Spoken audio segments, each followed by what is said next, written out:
Hey guys, it is that time of year again. School's starting.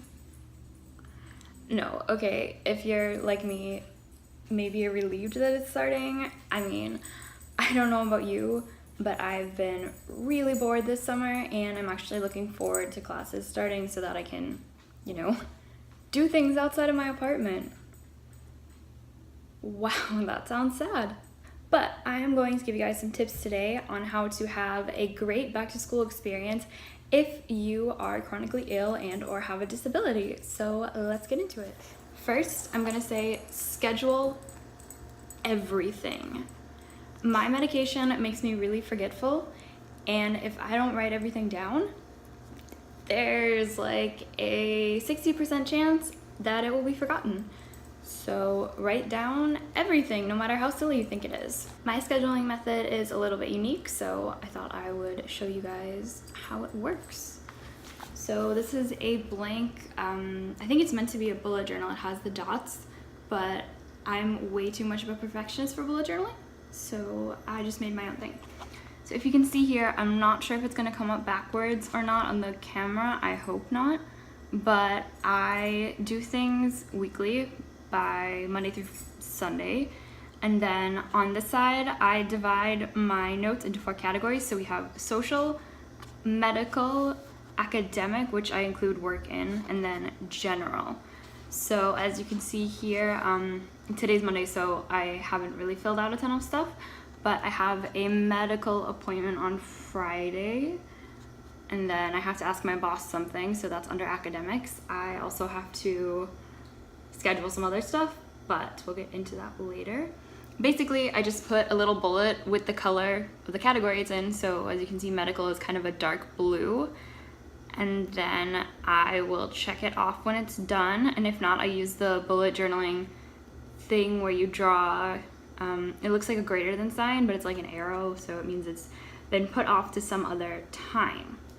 Now on the other page, because my scheduling doesn't usually go more than 1 page, generally, I kind of leave it open week to week. So sometimes I write kind of like a diary feeling sort of thing.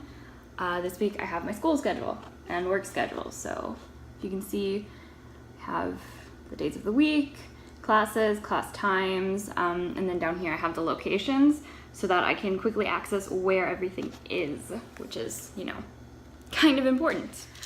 If you take medication, this is going to be invaluable. Something like this. This is a weekly pill organizer.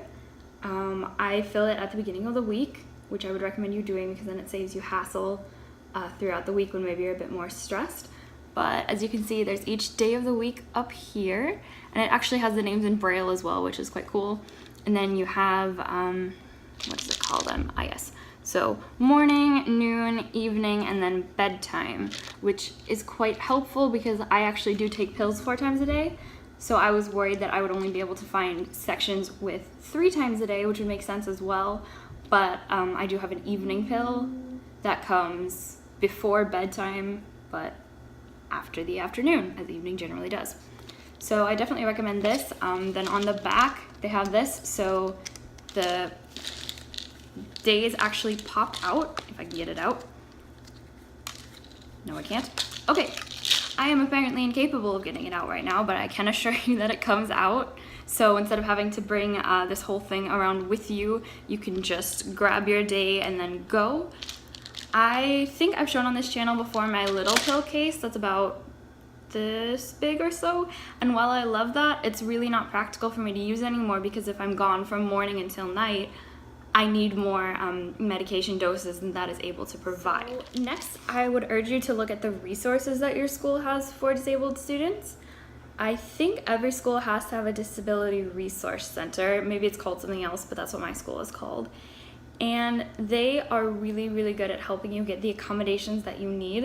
And I really urge you to use that no matter how not disabled you feel. I originally was referred there for anxiety, and I thought, oh, this isn't bad enough, I don't need to be taking those resources. And that's common, I think, to feel that you're not sick enough. But seriously, they are there for a reason, and that reason is to help you, so go look it up. basically the way my school works, we have what's called, I think they call it access coordinator, and that's a person you meet with once every school term, or more if you want, but the minimum is once, to discuss the accommodations that you think they will need. Obviously you can't do everything that you want, like never go to class, but they are really helpful. I, for example, have priority scheduling, which means I can schedule my classes first before anyone else, so it doesn't matter what year I'm in. And that's really helpful because I personally can't do mornings at all. If I wake up in the morning and I need to go to class, it just won't happen. I need to sleep in. So getting to schedule those classes earlier allowed me to create a schedule where my classes are later in the day, and then I actually have a better chance of attending them.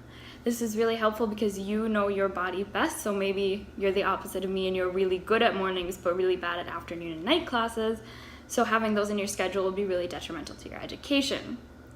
I also have,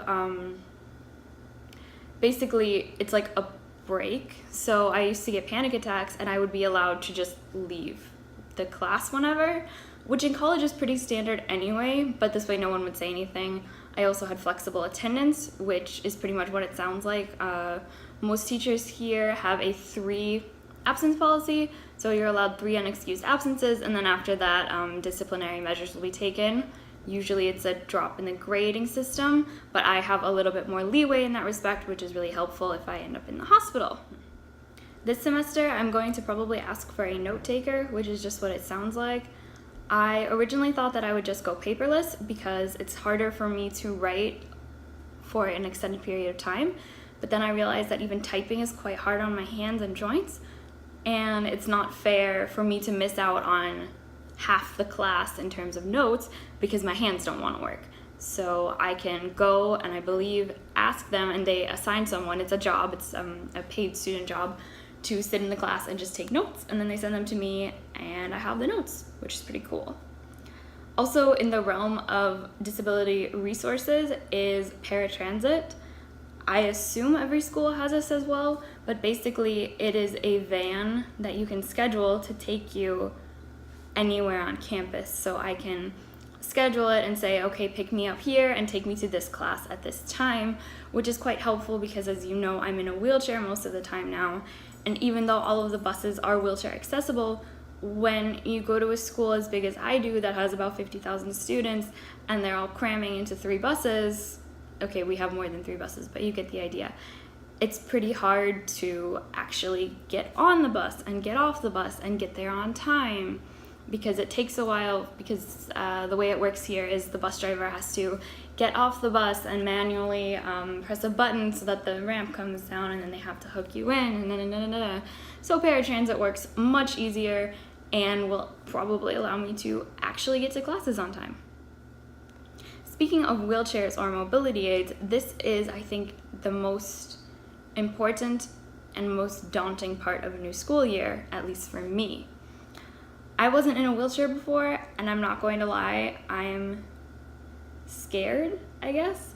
Not that I think people will make fun of me, but I've had experiences where people try to tell me that the only reason I get this academic award or these grades is because I'm disabled and therefore the token disabled student. And I don't want anyone to think that about me. I don't want anyone to think, oh, they're going easy on her because she's in the hospital, or, oh, she probably isn't actually getting graded or anything like that. And I know the majority of people won't think that, but the fear is there. So what I'm saying is go in with confidence.